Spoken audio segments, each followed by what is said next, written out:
Welcome to the Weekly Juice Podcast, where we discuss all things real estate, personal finance, investing, entrepreneurship, and the many ways to achieve financial independence. We interview accomplished investors and entrepreneurs with the goal that their stories inspire you to take control of your financial future. Here to get your creative juices flowing while also documenting their own personal investing journeys are your hosts, Corey Jacobson and Ryan Bevilacqua.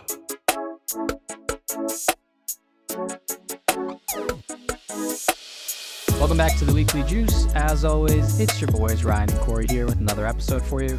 Today we interviewed Dan Austin. He's a real estate investor that has experience in buying holds, flipping, but most importantly, what he hones in on today is his wholesaling business.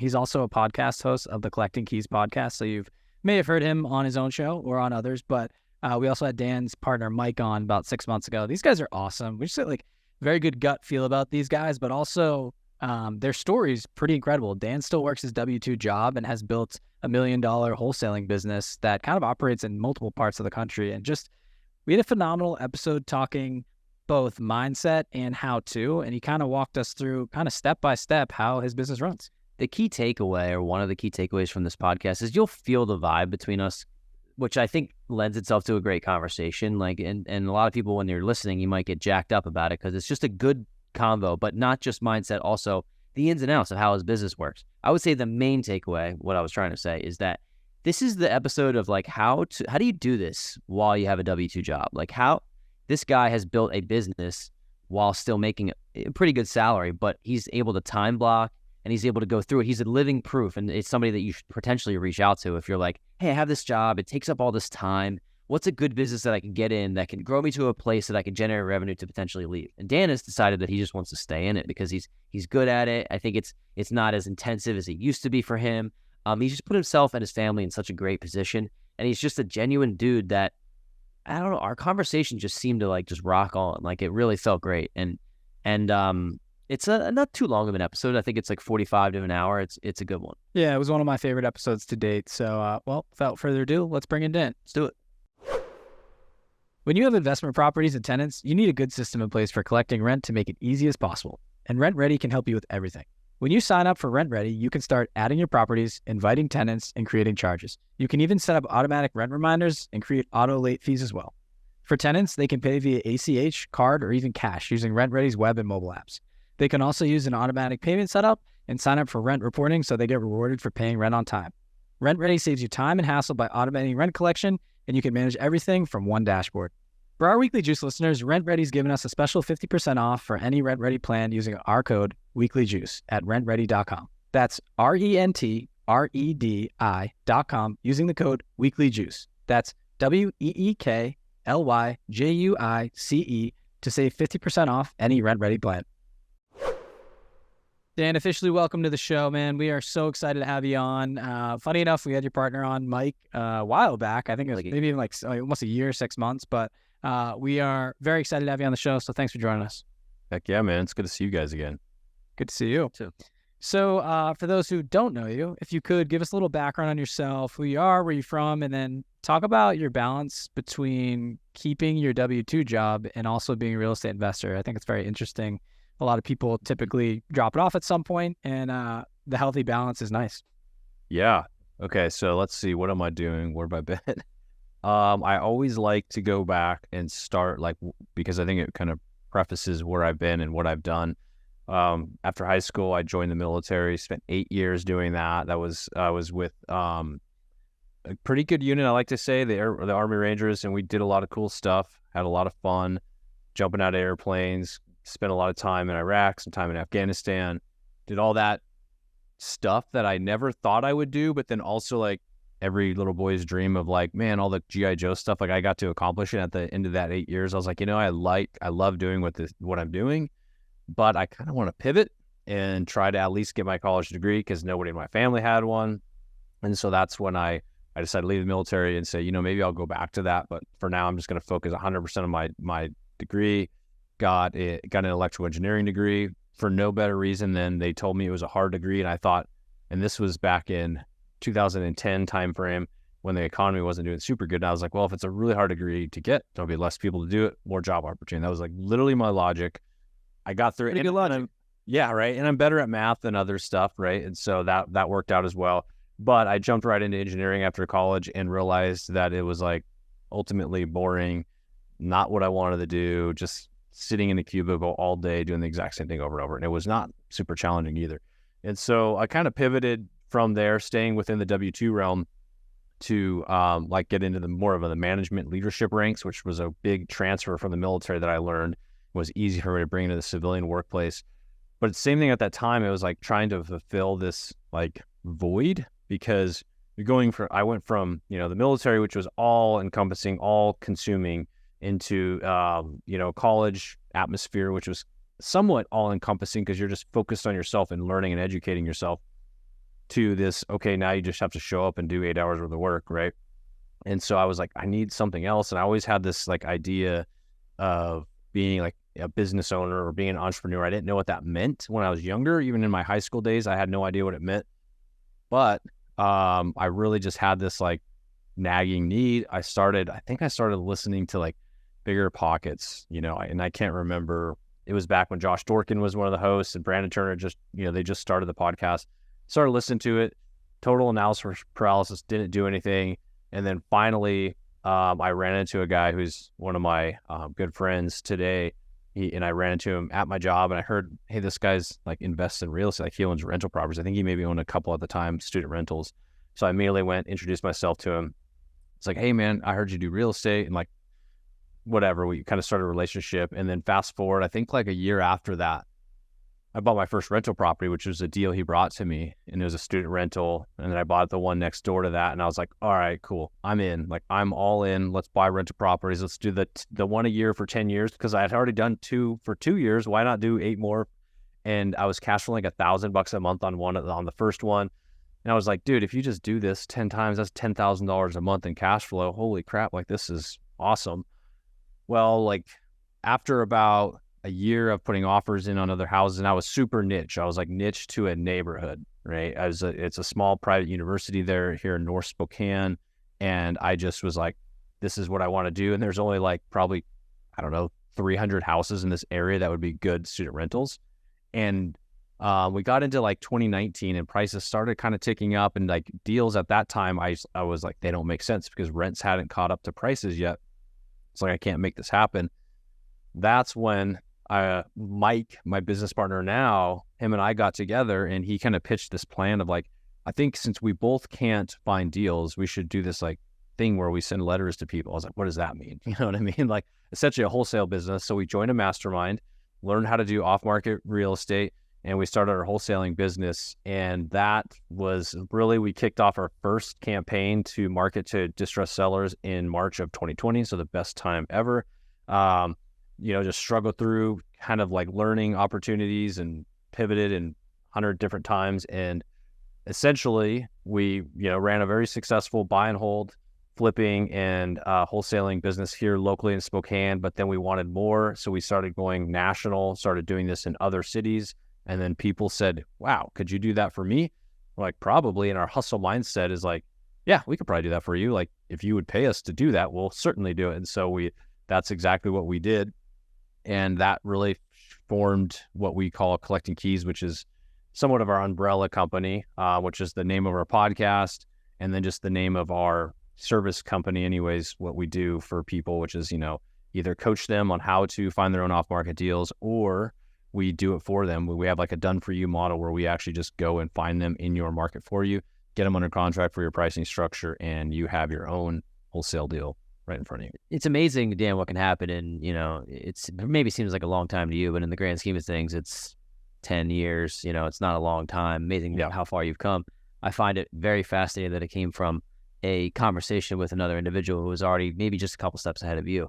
And for people that are listening, even just tell more people. Tell one person, then tell 2, then tell 20, and just tell everybody, because you never know who wants to help you. And that's kind of the takeaway that I got from that. Like, so I had a coaching call. I was telling Rye earlier, like with somebody today, and we did it for free. And that's kind of part of our model going forward to eventually turn it into revenue for us, but to provide value, you know, discovery calls to find out what people are up to and how we can help them. And I realized that this person, very simple things blew this person's mind, and simple things for me, only because I've been doing it for 4 years, right? So I don't want to make this about us, but the whole point of this is that you told somebody that you wanted to do something, and they were not only kind to try to help you, but that probably brought value to them in some way. You may have done deals later. It's just like this world kind of works like, put your message out there, good things will happen. You may have to put your message out there hundreds of times, but that was your start. And it's a pretty cool start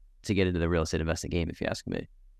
Yeah, absolutely. And I agree. Like you have, like, this is the first thing to becoming a real estate investor. Tell people you're a real estate investor, right? Even if you're out and surround yourself with people that are doing what you want to be doing. And to use your terminology, like 1 or 2 steps ahead, that's all they have to be. And if you're 1 to 2 steps ahead of somebody, pay it forward, because I don't think I would have done anything in real estate that I've done on my own. And I can't attribute to doing it on my own at all. I've had so many people help in so many different ways. Even when I have a leaky pipe and a friend that knows how to fix plumbing comes over and does it with me, you know what I mean? Stuff like that. Like, there's all these little people that come in and on these issues and help, and you don't do it on your own. So like, pay it forward as well. Like, even if you're 1 step ahead.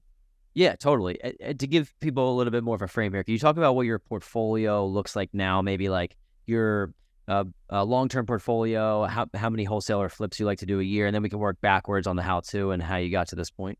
Yeah, absolutely. So I think at the beginning of the year, our portfolio had about 50 units that we own, just Mike and I together. And we've actually slowly been peeling those back down to like 30 right now, just because of opportunity and to reposition capital. We're super big on like, don't buy real estate and just hold it forever. We think that there's a time and a place when your return on equity or your return on opportunity is just too low. And so you need to reposition that capital. We found so far it's been a really good opportunity for us to take some of those profits. So that's where our portfolio is down to now.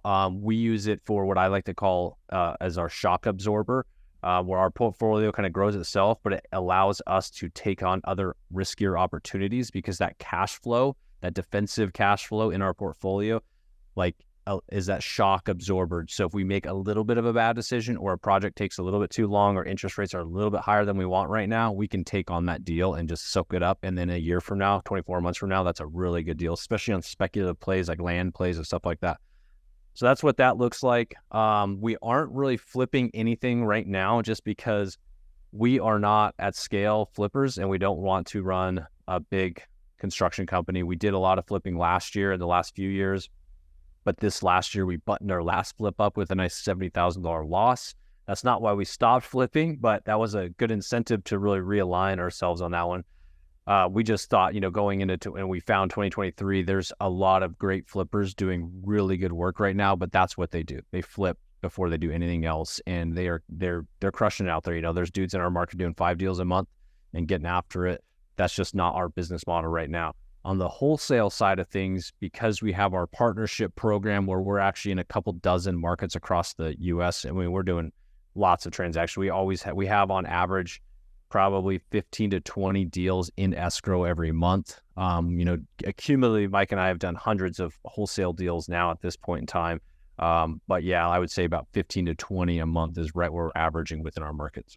So let's talk about that. You touched on collecting keys and the umbrella, and then the different silos underneath. Can you talk about the build for you model? I believe that's what you called it, but then also kind of what you and Mike are doing. Like, walk us through, I guess we kind of know wholesaling 101. I'm sure people understand what that is, but kind of the facets of your business. Because I imagine you guys use this business and then pump some of that revenue back into building your portfolio or repositioning cash. So just curious if you could take us through kind of the ins and outs and everything. Yeah, so I guess I'll just look at kind of the umbrella, like the collecting keys umbrella. Like, our brand is really found within our podcast. That's kind of our sole marketing source right now. It's just us talking about real estate, wholesaling, off market, pretty specific niche there. And then we started, and all of this is funny. When I'm talking about the things that we've done is literally because we're either solving problems or people asked if we could do it. Like, we're not geniuses. Like, this stuff just kind of came, right? And so the coaching came because people were like, hey, how much is your time worth to show me what you do? Like, okay, do you want to pay me $500? Let's try that. Well, now it's become, we've got a few dozen members just right there in our Instant Investor program, which is where we literally teach you from start to finish how to wholesale, how to do all your everything from off market, finding the deals to closing them to flipping them, wholesaling them, or whatever you want to do. And that's our community, which is awesome. That's like my favorite part of our business. I love it. Just a lot of fun action. We're actually having our first in-person event down in Scottsdale. We're calling it KeysCon 2023. So we're going to do that here in November. It's going to be awesome. Rented this big, awesome mansion down there, and it's just going to be a ton of fun. Just a good little group mastermind we're going to do there. And then we have our second tier up from that, and those are our people that we call like our pro instant investor pros. So they want to know how to wholesale. They want to know how to flip. They want to do all of that sort of stuff. They just don't want to do the marketing, because a lot of people stop at, I just don't know how to do the data piece, the management of the data. I don't know how to market. I don't want to make a mistake. Can you guys just do that for me? Let me close the deals. I'll run with it once you give me the lead, I'll run with it. And so that's kind of our second tier up. And those are the folks, like I said, they are a little bit more involved. Like want to be a little bit more involved, but also don't want to, like I said, take the risk on spending $5,000 on direct mail marketing and sending it to the wrong people. So we cover that piece for them. And that was literally just a stem. And we do SMS marketing for them as well. That was like just a stem of somebody like, well, I just don't want to do the marketing. They're in our instant investor group. And we're like, okay, well, we could do that for you, I guess. And then our final tier, our highest tier, is our partnership program. Those are the folks that we actually partner with and go into their market. We do the whole front end, and we have lead managers, sales managers, everybody you need for off-market real estate business. We bring that to you, and your only job is to give us the appropriate pricing and then take the property and exit with it. Whether they exit, we just wholesale to them for a flat fee, and they get all the upside on the deal, and then they exit with a wholesale, a flip, or they keep it for the portfolio. We have people in all those demographics. We have one guy, all he wants to do is just buy his entire town. He's like, everything I buy, I keep. I'm holding it. We have other guys that they're flippers and they just need another lead source. We have other people kind of in the middle that are like, I want to get in real estate. I have more money than time. And so I want to be at that level, pilots and more sophisticated W-2 folks that just don't want to be knee deep because they have such a high value at their W-2 job. So that's kind of like the structure under the umbrella. So I can stop there and let you ask questions and we can move on beyond that. Well, no, I mean, I think that's awesome. It sounds like, and I know, we've chatted with you and Mike about getting into the wholesaling game in the past, and Ryan and I have decided at this time not to take the jump because we're focused on other things, but there is an upfront. I love the model that you guys created because there is an upfront, $3,000, $5,000 a month. We talked about in that range to market. Like you can't just go wholesale without putting the business out there and talking about what you're doing and also mailing, texting these campaigns that cost dollars. And if you're just getting your business off the ground, it's a struggle. It could be a struggle. Yeah. Now you have to know what to do with it after you close it anyway. But I love that model. I think it's awesome. Specifically, what you said there with the people that are with their W-2 jobs, you also have your W-2 job. Correct. So this is a very this topic is one that I think a lot of people want to hear about. I'm curious about how you're able to build this to the level that you have while maintaining your W-2 job, and maybe some tips for people that also want to build either their real estate portfolio on their own, or maybe they want to wholesale, or maybe they want to join your program, but they still have this busy, call it 40 hours a week, that maybe they have value, maybe they don't want to have value and they want to leave eventually, but they're still there. How are you able to manage both? Yeah, that's a fantastic question, because I'll use that word loosely. At some point in time, it is not managed well. But I'm going to go back to like early on when we started. I told you guys earlier, I had a 6-month-old when Mike and I first partnered up. So little baby, those things keep you busy. They keep you up at night too. And then I was actually in a master's program getting my MBA and working a full-time job. And I was like super stressed to the max. And so I know it's doable. That was like my peak time of stress. Like, so I know all that's doable. So there's just, everybody has the same amount of time during the day. You just got to know what you're doing with your time. And really what it comes down to is I had mentioned earlier, I had pivoted away from engineering and from an individual contributor at my W-2 to more of a management role. And so taking that skill set of managing, because that's what, managing people, managing systems, and implementing that into our business. So, we have learned how to delegate much better than we used to.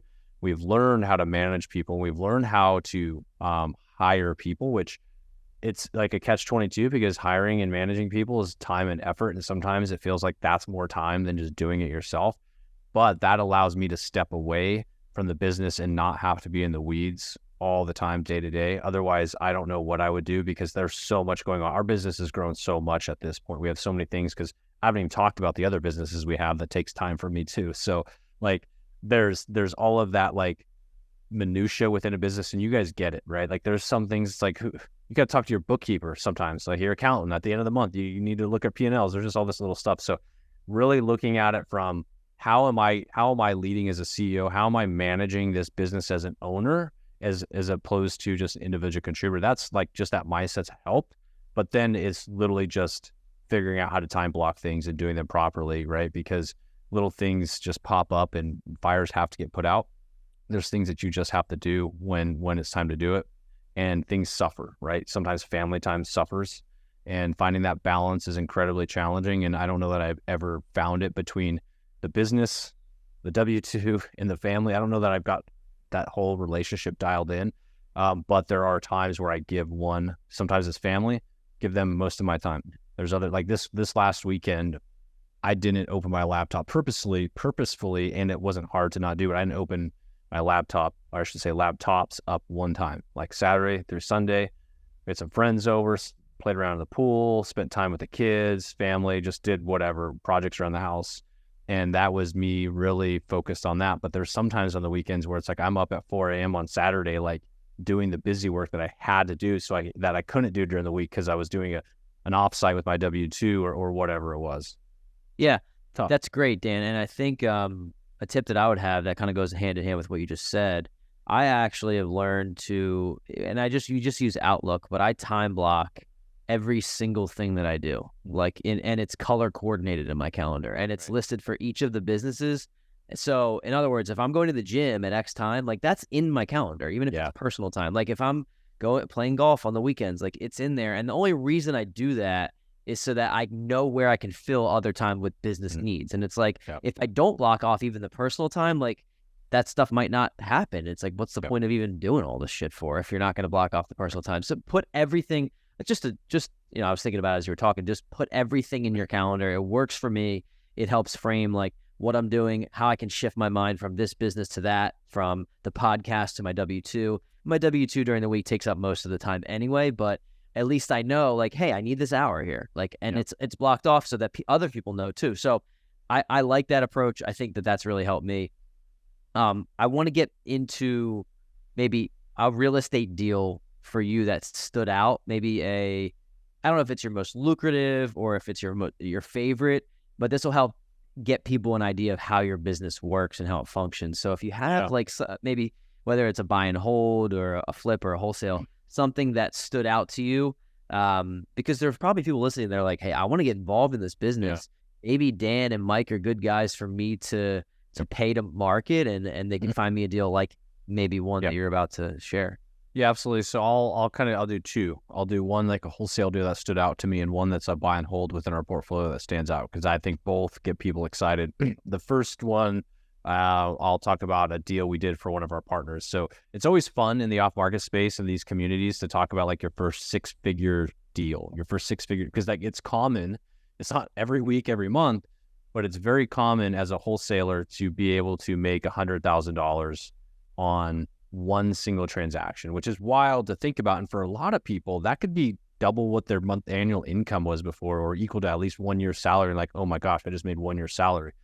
So we did that for him. He basically got under contract on his pricing, and he was able to go and find a buyer that was 100,000 more. So he went and found a more retail-ish buyer, which was willing to pay more for the property. So don't just think wholesale means you have to sell to a flipper. Sometimes we end up selling them to retail buyers that want the house because it's actually in good condition. There was just some sort of financial distress that motivated a person to sell quick and needed that cash money to come in fast. And so that's how we marketed to the person. I think it was a direct mail lead. They called in and said, hey, we need to sell this house fast. This is the situation. Can't remember exactly what it was. It might have been like a probate situation where family member had passed away, or a it could have been a bankruptcy one too. I shouldn't even say what it was, but there was some level of distress there. They needed to sell fast. And then he came through on his end by finding that buyer. And that's where a lot of people in the off-market game make their money, is not only can they find the deal, that's half of it. The other half is what can you do with that deal? And that's what I'll pivot into my next deal that I think is fantastic. And it really speaks to the creativity, and the more creative you are, the more money you can make. So yeah, we got the 6-figure wholesale deal. It's awesome. But this one was a buy and hold duplex, a proper side-by-side duplex, which are kind of hard to find in our market here in Spokane. Like, they're there, but a lot of them end up being just these hacked together single families that they've turned into a triplex or something. But we found this one in a pretty good, B-class part of town, and it was 1 bed, 1 bath, really small, but each one had a garage. So we got this thing under contract for about $150,000. We basically marketed to this guy. He was an older guy ready to retire. And he was like, I'm 80. My wife's sick. I just don't want to do this anymore. It needed a roof, and both units need to be renovated to get premium markets. I think he was renting each side for like $500 a month. So we bought it. Talked to the tenants. The one lady, she was older. She's like, I'm moving out. I don't want to deal with you guys. We're like, all right, sweet. Then we don't have to worry about anything there. So she moved out. And what we did here to reposition this was, like I said, so imagine 2 units in the middle and then an attached garage on either side. So she moved out. We started renovating the interior of her unit. We brought our contractor in who actually converted the garage to a livable part of a unit. So a second bedroom, added like 350 square feet. And in Spokane, we have kind of rougher winters, but it's not common for duplex, like multifamily, to have garages. So it's not like we were losing a ton by giving up the garage. And it was just a single car garage anyways, built in the 50s. So it didn't really fit many modern vehicles. If you had a truck, it definitely wasn't going to fit in there. No SUVs, anything like that.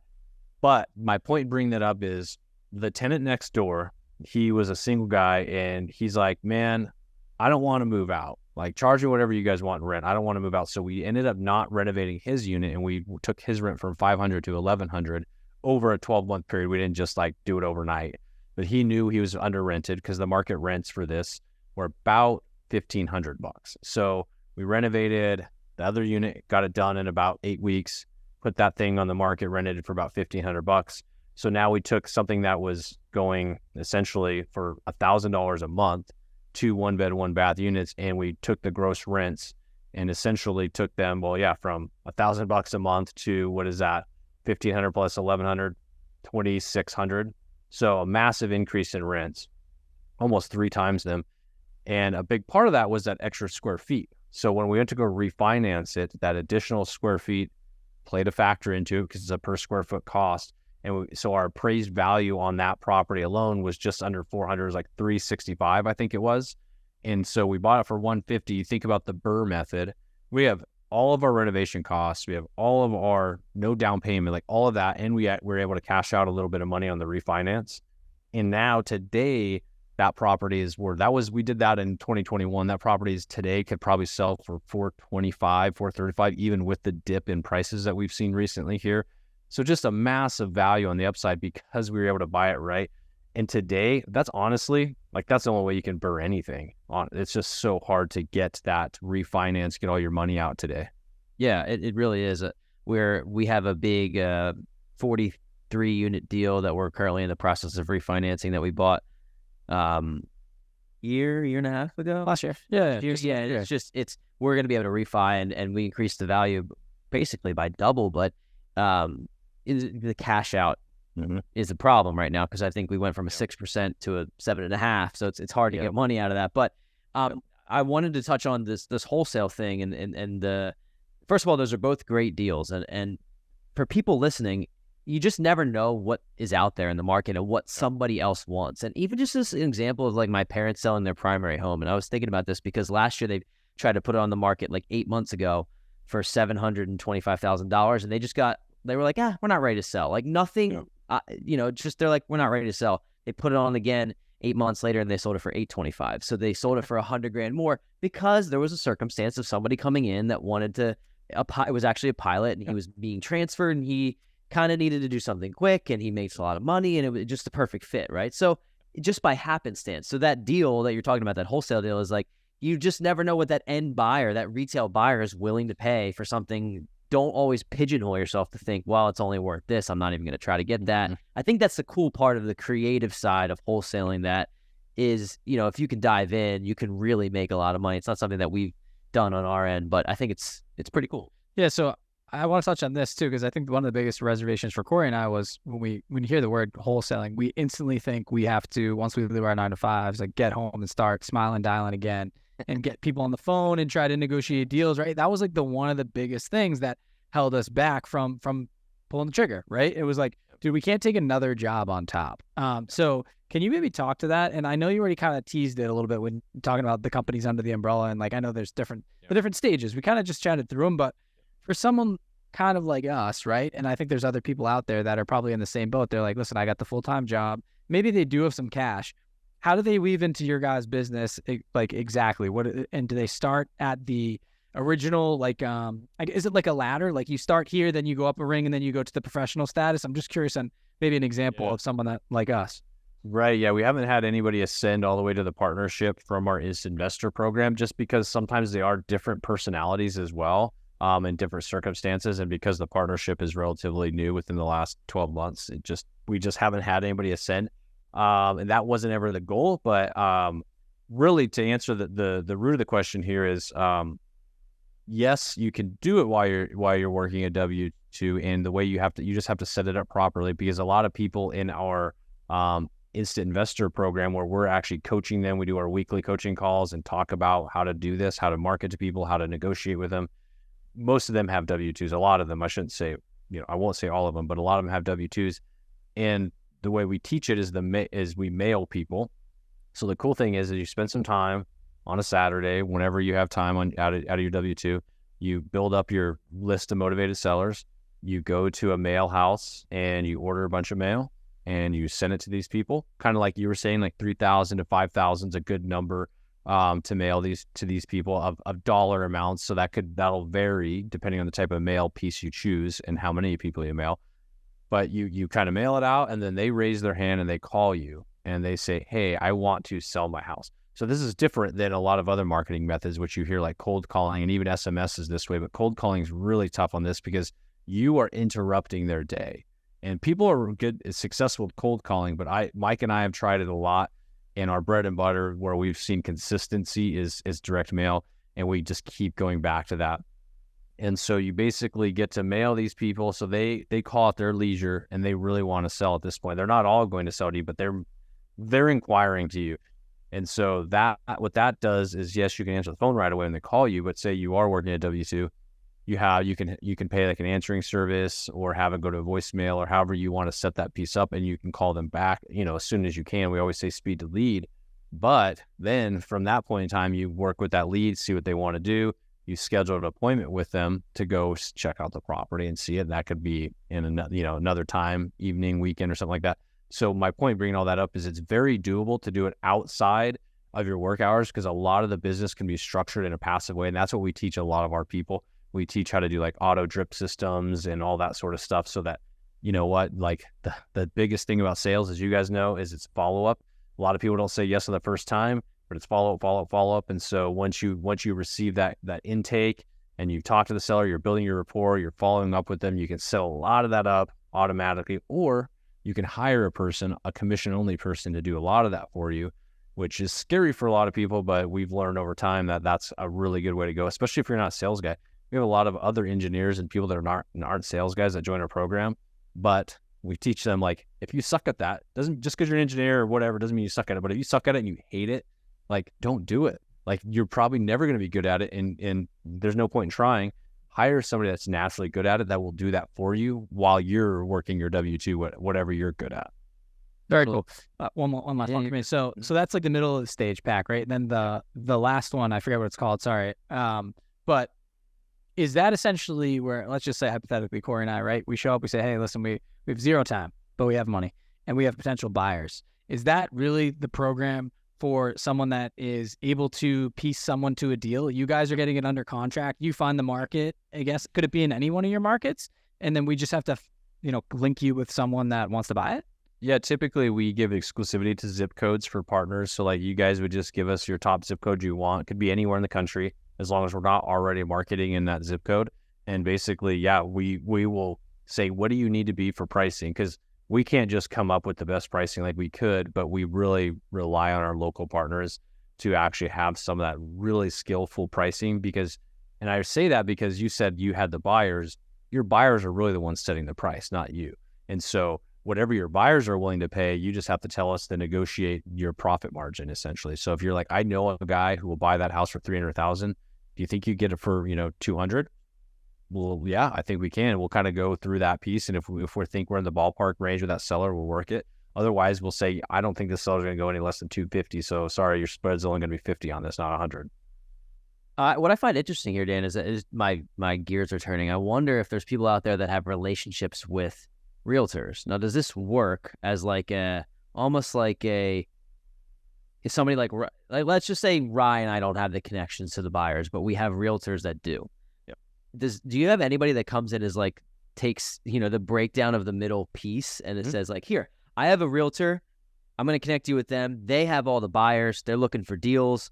Yep. Maybe the person like Ryan and I would take a piece of that just for the connection. Do you see that happen? I'm curious. Yeah, we definitely have some, we call that daisy chaining, right? Where you're basically daisy chaining a deal from us, because we don't have the buyer, to you, who you might not have the buyer, but the buyer's agent, right? And so everybody just takes a piece of the pie along the way. And we always just take our flat one-time fee cut. And so that doesn't we're still giving the upside to everybody beyond us to do that. And so we do see that quite often. A lot of our partners, however, tend to wholesale it to somebody that's probably going to be a flipper, or they will bring in retail agents as buyers, or as on a deal where they actually we can't get it for a good price under contract. They'll actually refer that as a listing to them if they're a realtor, or to another realtor. So we see that a lot. But yeah, I mean, you're getting it. It's the creativity is the game, right? I mean, there's so many people involved in real estate that they're there because they're just creative problem solvers. And if you can do that, you're going to make money. It's why I love it, really. I mean, I've heard negative things about daisy chaining. I don't know why. It was something that for some reason it had a negative connotation. Well, the negative thing with it is because what might happen, and I get offers like this on properties all the time, is they'll come in and people will say that they are going to buy your property. And really, so if you already have a property under contract and you're going to assign these, so you've put it for sale for assignment, meaning that they will take over your purchase and sale agreement as if they were you at the closing table. And the assignment contract lays out the fee that they'll do that for, 15, 20,000, 100,000, whatever that fee is. The problem is sometimes people will come in and say that they're the end buyer, and they'll drag it out trying to find a buyer until the day before closing. And so you are communicating with your seller yep, we're good to go. Our buyer's here. They're going to close on it. And then the day before, they tell you they couldn't find a buyer, and they either just ghost you or they call you and say, hey, sorry, I can't buy it. And you're like, what are you talking about? They have no liability in that sense. They have no liability, right? They have nothing. And so your brand and your REMD, all that stuff is on the line. And so that's where typically you really want to vet that buyer. They want to be another buyer of yours anyways at some point in time. It's if they happen to have another buyer. I work with a guy here in Spokane where I'm like, hey man, I know what you're going to do with it. Just tell me if you can or can't. That's all I care about.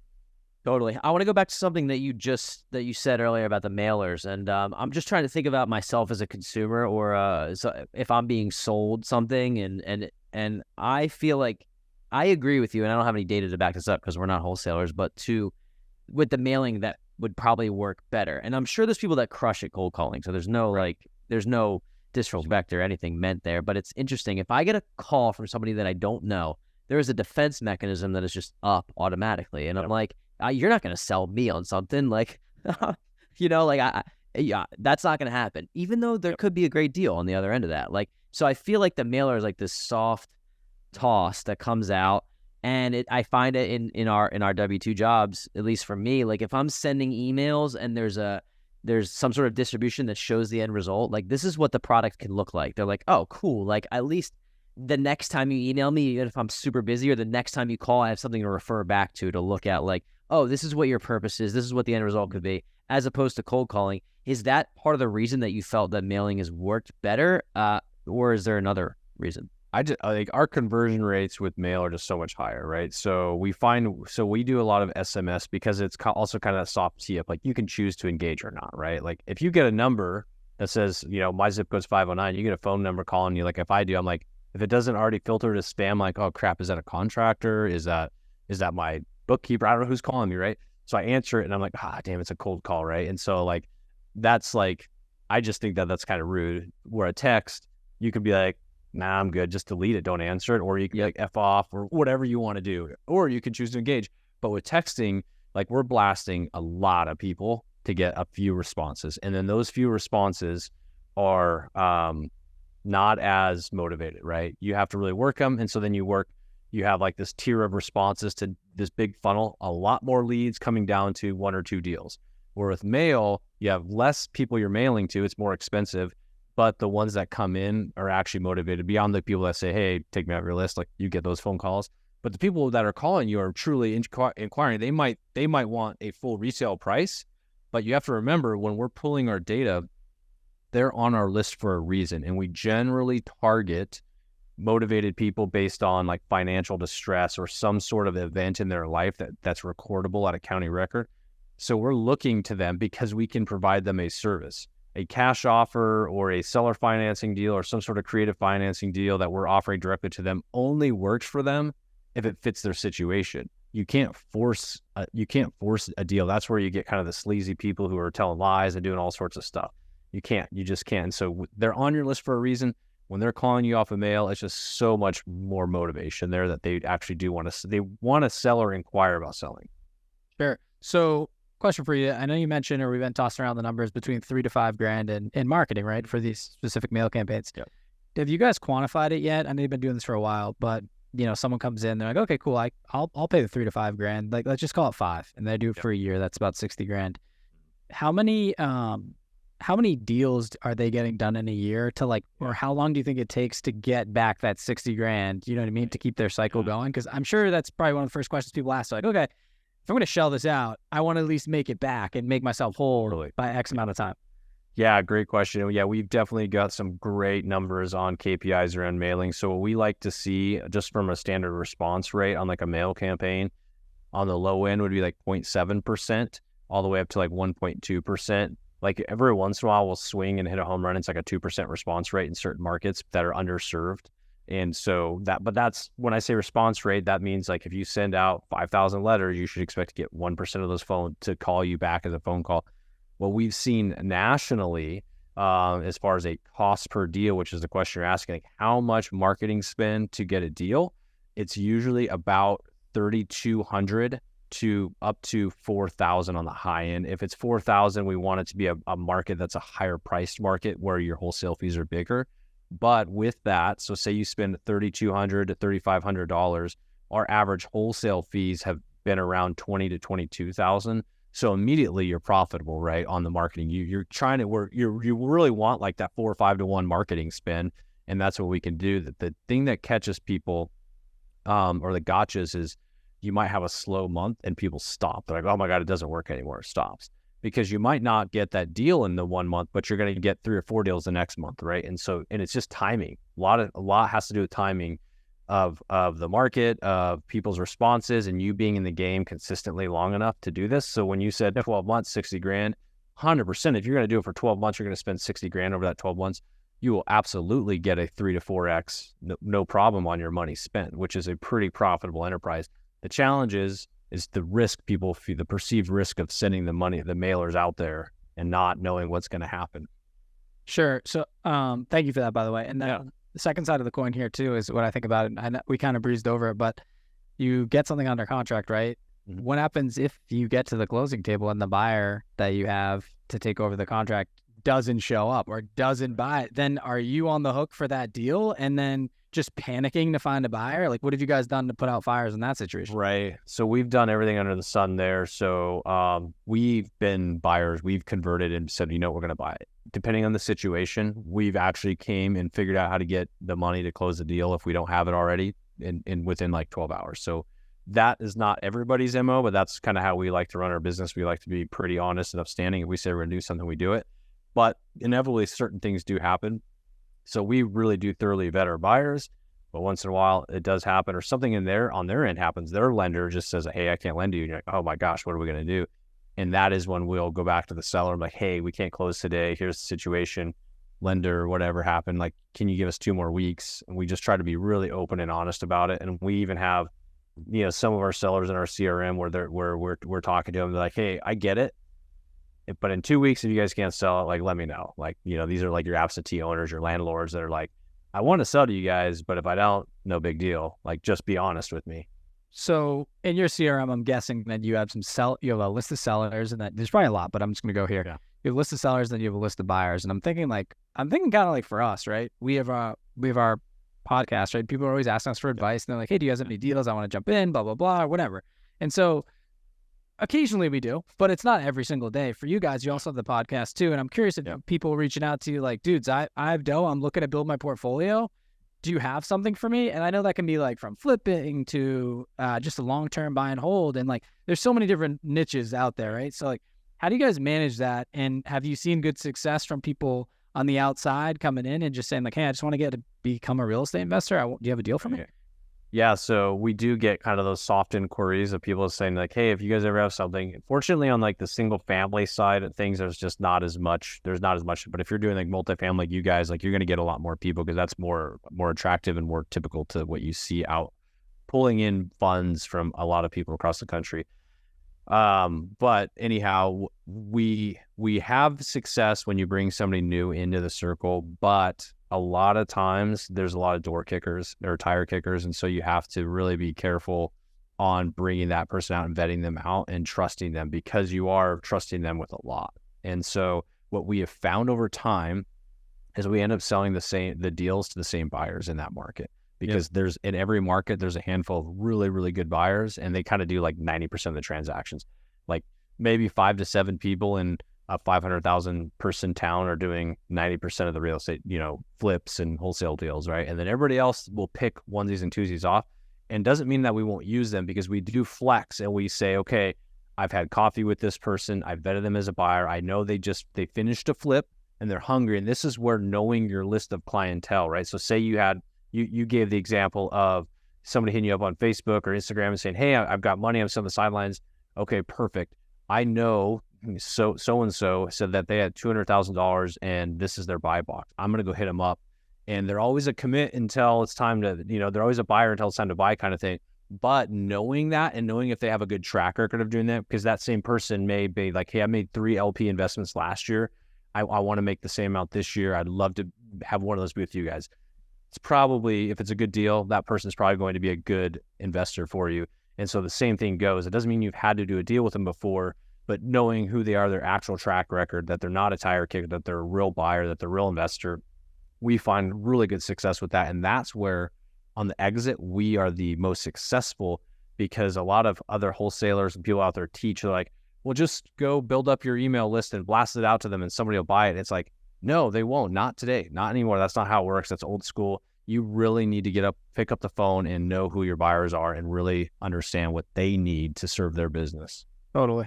And I agree with that. There's a lot of stages to it. At least we've had people that are like coming into deals with us that are like, I have this money, I want to do this. They'll last minute. Just like, they just ghost us. And it's like part of the game. It's just like, it's sales 101. And it's just like also just a human nature, right? Like stuff happens in your life and you might have to spend here on a dime and like, there's a lot of stuff, right? So there's some psychology involved as well. A lot involved. Let me ask you this. So in terms of building your buyer list, I'm curious on how you go about finding these people. Is it the traditional just local real estate meetups, bigger pockets, XYZ? And the reason I'm thinking about this is like, for us, we have a pretty big network here, and I'm thinking about like how we can get woven in potentially to your scheme. And it's just very interesting. There's a lot of people that want to get into real estate, and some are in real estate and some aren't. But like the ones that are, right? You see the big players, right? Like how do you uncover those big players in the market and build a relationship to say, here's constant deal flow. That's what everybody wants. Yeah. And then you have to find the 1, 2, 3 reputable buyers that'll go and actually pull the trigger. So curious on how you guys sharpen the axe there. Yeah. Historically, it's kind of interesting. So historically in off-market real estate, the biggest valuable piece that you owned was your buyer's list. Like people would sell their buyer's list when they wanted to get out of the game, right? That's your value. I see, because it's so much easier to build a list. All you have to do to go build a list is go into your local Facebook group or go to your local RIA and say, hey, I'm a wholesaler. Give me your email. People will, right? Just because it's low risk to them, and you might actually send a deal out, right? So the buyer's list isn't as secretive, right? Because people still aren't going to hand theirs over to you because they've taken time to build it, but it's not the game changer anymore. So it is somewhat traditional to build this buyer's list and to get out there, in that you can go to, I always recommend go to local Facebook groups, go to your local RIAs, but most importantly, start asking who the big players are, because people will share that. Who are like, oh, you run into another wholesaler, like you're going to see who each other are. Like, oh, you're doing wholesale. Sweet, man. Who do you sell a lot of your deals to? Like, who's that guy? And some people might not want to share it, but most people that I run into will be like, in the way you ask it, right? Because really, ultimately, what you're going to do is you're going to eventually find out who the big flipper in town is. And you can go on to PropStream or your data provider and look at who's the cash buyer on a lot of these deals in this area. And you can say, okay, wow, this name's popped up 5 times in the last 3 months. Okay, they're a buyer. Now I just need to go skip trace that person and go see who they are. And, sometimes they might be a hedge fund, which that's easy to make them your buyer. But other people, that's where you go and you have coffee with them, or you call them and, usually when you have a deal and say, hey, I've got a deal, I see that you bought in this neighborhood, and you really just have to show and prove that you're ready to do business with them, that you're a real player and not just somebody like, hey, will you be my mentor? Like that's not the game we're in here. We're in the game of business and making money. So let's talk 2 more things really quick for you. So in terms of the hedge funds, right? Say you do find someone, I don't know, like BlackRock's out there. There's a bunch of other places, but do you then go just try to find a contact within that hedge fund and say, hey, listen, we have a bunch of deals? Like, is there a specific person, like who do you weave to when you see like a company name? Yeah, you're usually going to find a local person, a local buyer, and that's not going to be hard to uncover. It used to be like Open Door. You guys have probably heard of them. You just go to their website and plug in the address, and then all of a sudden you can contact somebody. But yeah, generally speaking, they will have a buyer representative for that area that you can contact. And that's usually not too hard to get a hold of them when you figure out who it is. The hedge funds definitely stopped buying for a while, but they're kind of back out there. They're kind of milling around in some of these markets that they have expectations of good growth. Cool.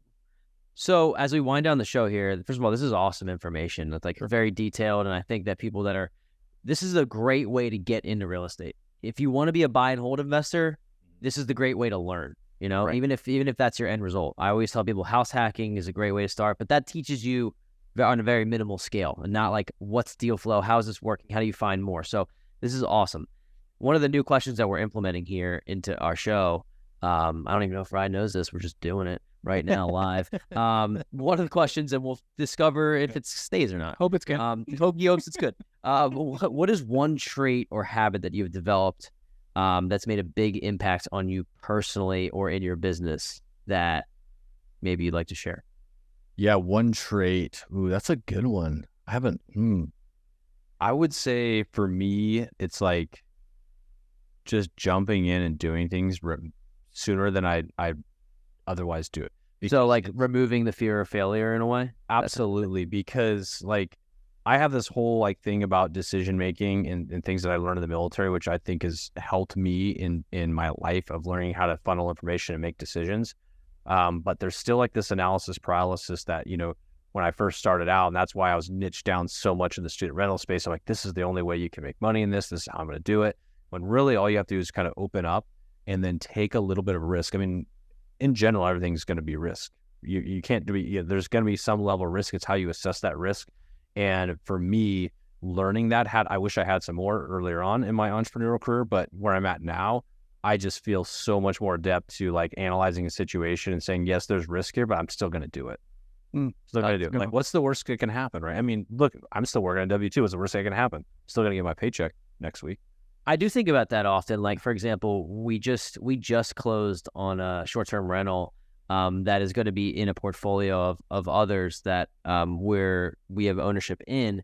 And, I was like holding on to these dollars in my bank account. I'm like, for what, and it's like, right. I have this reserve already. Like we have proof of concept, this thing works. And it's just, even when you're more advanced, and I'm not suggesting that we are, but even as you you grow in your skill set and I guess the word I'm looking for, you grow in the game, you still have that. You still have that, like, should I do this? And totally. You're never really going to know the answer. Yeah. That's the thing. It's the answer is never actually there in front of you, or it inherently wouldn't be worth doing if you knew. Totally.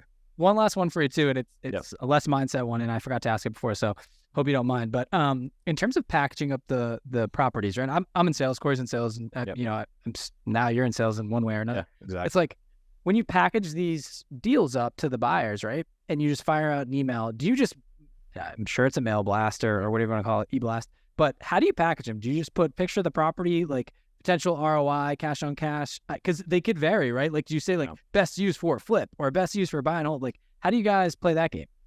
So for me, if I'm doing it on a deal that I'm doing, first thing I'm doing is I'm calling my first 5 buyers that I know I'm going to sell it to regardless. And when I'm blasting it out, I try to save myself time. I put a link to the photos.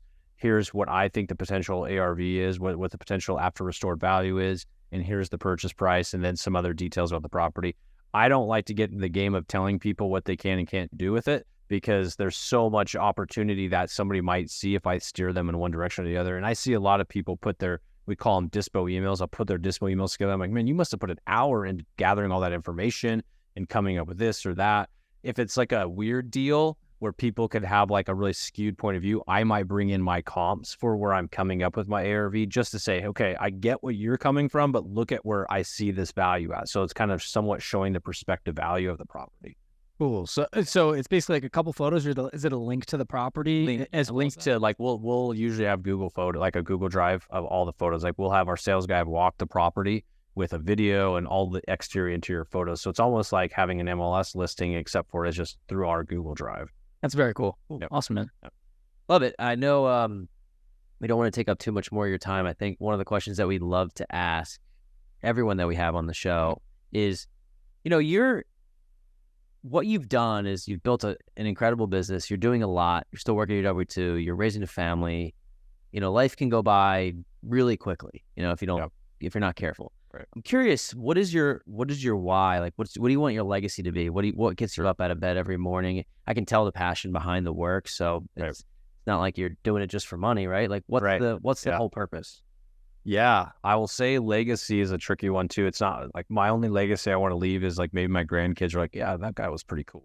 Yeah, you can't do much more than that. Right. He's done some pretty cool stuff. Like, maybe I leave some of that, like they're proud to be related to me, right? I think that's about it. But the why, it's like multifaceted, and like there's some selfishness to my why. Like, part of it's like I just want to prove people wrong. Like, yeah, I can do this. Like, I can ascend to this level, and I have the abilities to do that. So there's a little bit of that ego in there, but I would also say I want freedom, and I'm sorry, but money can help buy freedom, like in the lifestyle that I want to live. Like, I heard a quote recently where it was like, money can't buy happiness, but poverty can't buy anything. This is the truth, right? It's like, I'm not trying to have money for happiness, but I do have the ego piece, and I do think ascending to some levels of financial freedom will make my life somewhat easier because of the real deep why, which once you have kids, you realize that family, my kids, and my extended family, that my parents, and being able to help them out, and anybody that may need me to help them out with time or money that I couldn't traditionally do with just my standard W-2 job. That's the why for the rest of it, right? So I can bring that to people and bring that help, and then also just like really truly dig in and be present with those types of people, my family, my close friends.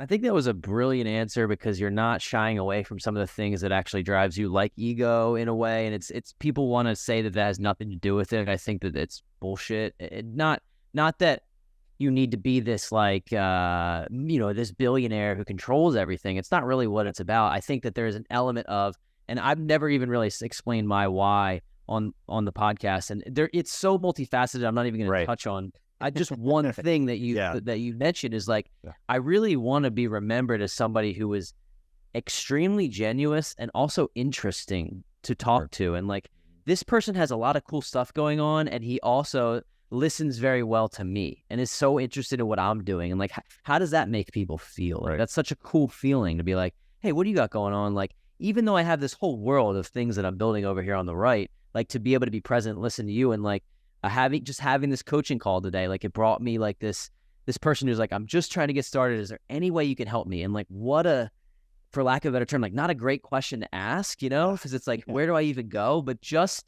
to be present and say, hey, I'm taking time out of my day to try to help you. And they'll remember, like, this guy, like, he didn't have to do that. He was he's interesting, and I like to be around that person. And maybe there's ego in that. I feel like there is, but I can't help but say that that's part of the why. And nobody asked me, but I just wanted to share. It's good. I think it's good. Yeah, So it's great. that was one of my favorite answers. Your why. I kind of piggybacking off Corey. It's like there is a personal aspect to it too. We are all competitors in a way. Like, right, we wouldn't be where we are today and like having our own business if we didn't want to like get fired up to like try to win the day, right? In a certain way. And it's a long game. Like I don't know if you play video games or not, or you played sports growing up, but like I attribute it, I think back to it, I'm like, dude, I'm willing to put the hours in and fucking grind to the next level. And it's like, and I'm thinking about like in a video game, I always did this, like whether it was high school or whatever. And I'm like, I'll put in the hours even when the boys get off, and I just keep going. And then they're like, dude, you finished the game, you're level 100, what the hell? It's like, I just grinded, dude. You don't solo grind? Yeah. And so I think about it in terms, someone will relate to that, guaranteed listen to this podcast. And so, and I think about it in terms of this, it's like when we shut off, I don't end, right? Like I'm going, looking at 5 different things you can change on the website. What's the next level we can look at there? Just because you get kind of like addicted to you want to win, you want to beat the game. And it's hard because life's a game, but there's no ending peak to it. So that's the difficult part of this whole thing. And you talk about balance. You're like, dude, I don't even know how to win. Like when I get to what level, right, there's always going to be another level. So I guess you kind of have to define that for yourself. And that's probably another nuance to this whole conversation, but I think we've learned that winning is not sitting on a beach, though. Like in the last couple of years, we've learned that, and we've been, part of the reason is because we have trouble sitting on a beach. Like it's fun, but then you're thinking about the things that you want to do. So if you build a life that you like to live, then sitting on a beach isn't the ultimate goal, and it's not your paradise. And maybe it can be for 48 hours, and you need that. Like I need it for sure. Like I love doing it, but it's not like I'd be like content sitting on a beach for 4 months. I would like go nuts. No one. It's like, dude, I look around, people like, we'll be on the beach this summer, and I'll look at everybody just sitting on the beach baking in the sun, and I'm like, what are you doing? It actually pisses me off. It's relaxed. Like totally. I don't know what they did 9 to 5 compressed. Sure. Yeah. I don't know what they did from Monday to Friday, but I look around, I'm like, dude, what is everybody doing? And that's just like the competitor in me, and like in some parts. But then again, I realize some days I'm there, I'm like, dude, I need to just shut off. Yeah. And it's great. So it's a hard thing. I think you mentioned something like if you can sit on there's this quote, and I'm gonna butcher it, but like if you can retire and sit on a beach, you more than likely won't, because the skill set, all that you did to get up to that point, you just want to keep going. And I don't know, it's the game aspect again, but we could talk about that forever. It's I appreciate you talking about the ego side, because I think everyone shies away from that. They talk about family, and it is totally about family. And once the kids start playing in the game too, you just want to be there and spend time with them, right? You're like, dude, to be able to have the freedom to just do that and not worry about like, oh my God, is someone watching over my back? There's just some ultimate freeing feeling, right? Oh my gosh. Oh yeah. It's like the little things that matter too. It's like, my daughter just started kindergarten, and we live a block away, right? Being able to walk her to school in the morning, being able to cook her breakfast, being able to be available on whatever day at whatever time. Doesn't mean you need to hover parent and be around 24/7 for your kids, but like just having the opportunity to do that stuff that you enjoy, because it's, as you're seeing right now, like time is fleeting once you have kids, because they're only in that group, that age for so long, right? Kindergarten, they're only there for, 8-9 months, and they're no longer a kindergartner. They ascend to these different levels, they become adults and all that sort of stuff. So it's like this fleeting thing. And so it's like, well, if I can be present and do the best I can for that, like that's all I can ask for. And so it's really tough, though. Traditionally, that's when we start having kids in W-2 careers, especially, is when we start hitting that, like, really, you're a really valuable person in that job, or you're a really valuable person in your business. And so those are also sucking your time away. So it's finding that perfectly balanced and knowing and having the freedom to choose and do as needed to support your family, to support your own emotional needs, all that sort of stuff. Totally.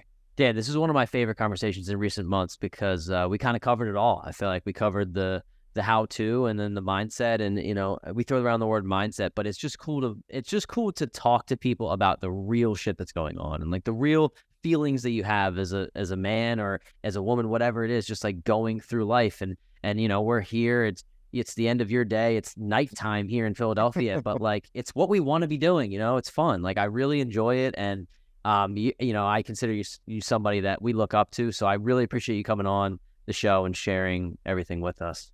Absolutely, man. I always love chatting with you guys. It's always honestly a ton of fun.